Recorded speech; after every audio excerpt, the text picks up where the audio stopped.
Yeriko, saudara, kali ini saya mau bicara tentang kota Yeriko. Ya. Kota Yeriko ini adalah salah satu kota tertua yang pernah dihuni oleh manusia. Kota ini sudah ada sejak tahun 9600 Masehi. Ya. Kota Yeriko ini terletak di kawasan lembah Sungai Yordan. Ya. Jadi di kawasan dataran rendah ya. Nah, kota ini dikenal sebagai kota palem. Kenapa dibilang kota palem? Karena di sana memang banyak tumbuhan kurma, ya. Kurma ini salah satu jenis dari palem ya. Nah, saudara, kota ini ya itu dikenal sebagai kota bulan, ya, kota bulan. Yeriko diambil kata Yarea ya. Nah, pada masa sebelum bangsa Israel masuk ke tanah Kanaan, penyembahan dewa-dewa bulan itu berawal dari kota Yeriko ini. Nah, kalau kata Ariha itu sendiri bermakna kata wangi-wangian. Oke. Nah, saudara, yang menarik dari kota Yeriko ini adalah pada kitab Yosua pasal yang ke-6 ya, diceritakan tentang penaklukan kota Yeriko ya. Setelah kota ini ditaklukkan oleh bangsa Israel ya, Yosua berkata, "Terkutuklah di hadapan Yahweh orang yang membangun kembali kota Yeriko ini. Dengan membayar nyawa anaknya yang sulung, ia akan meletakkan dasar kota itu, dan dengan membayarkan nyawa anaknya yang bungsu, ia akan memasang pintu gerbangnya." Jadi semenjak zaman Yosua, kota ini nggak berani ditinggali oleh bangsa Israel.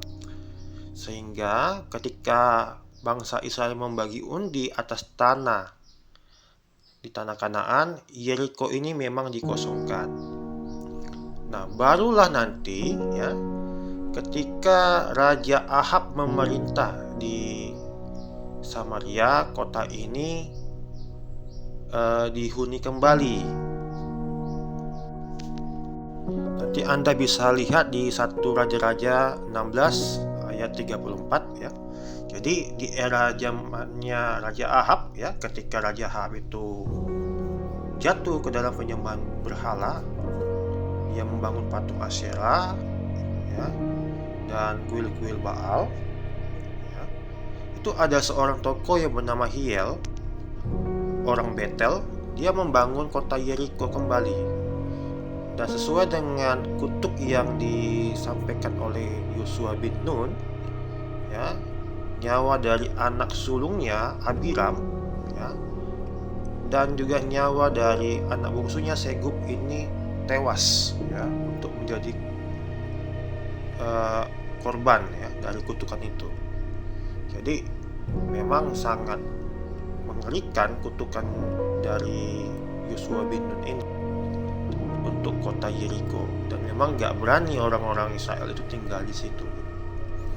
Nah, saudara, kenapa saya bahas kota Yeriko?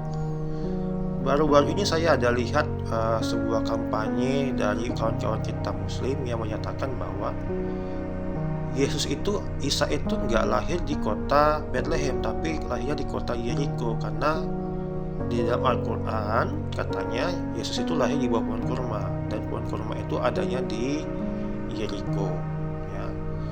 Jadi kalau kita cermati memang benar ya, Yeriko itu kota palem, memang dibilang dengan kota kurma ya, kota pohon tin ya, itu memang Yeriko. Tapi secara logika saudara-saudara ya, Yeriko ini tidak dihuni oleh bangsa Israel gitu.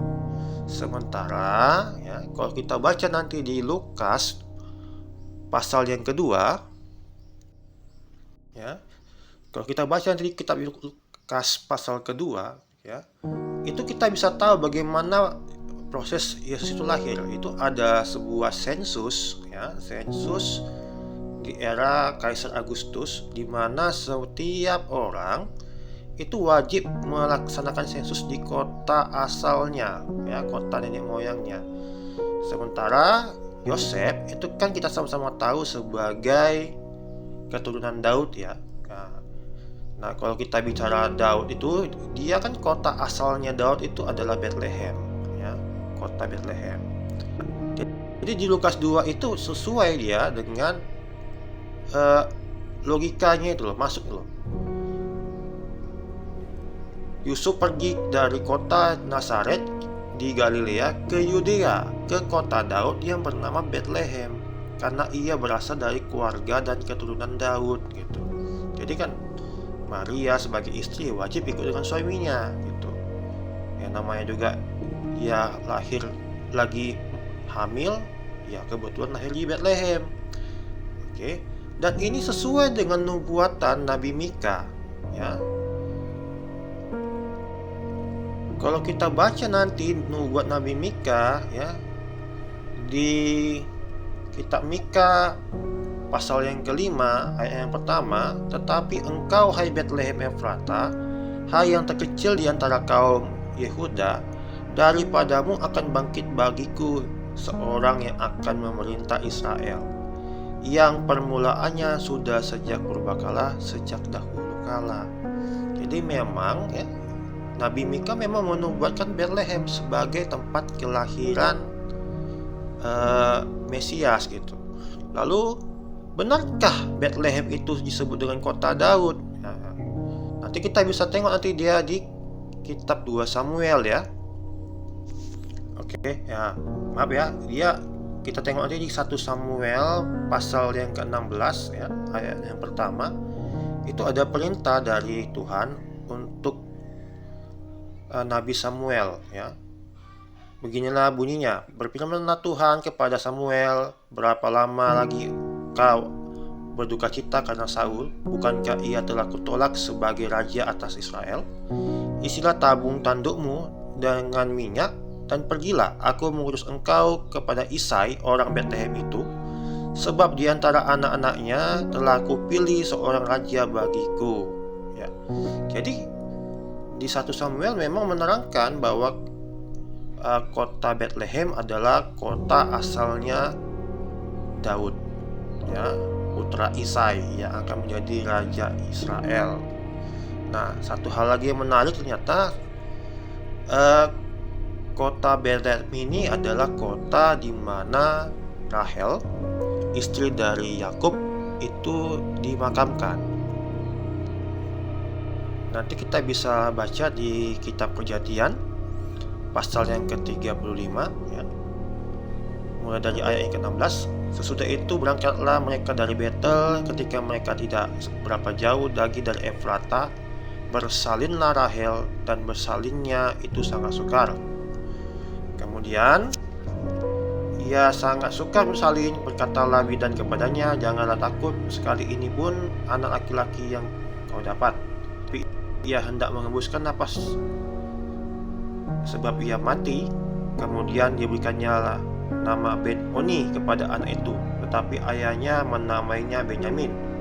Demikianlah Rahel mati, lalu ia dikuburkan di sisi jalan ke Efrata, yaitu Bethlehem, ya.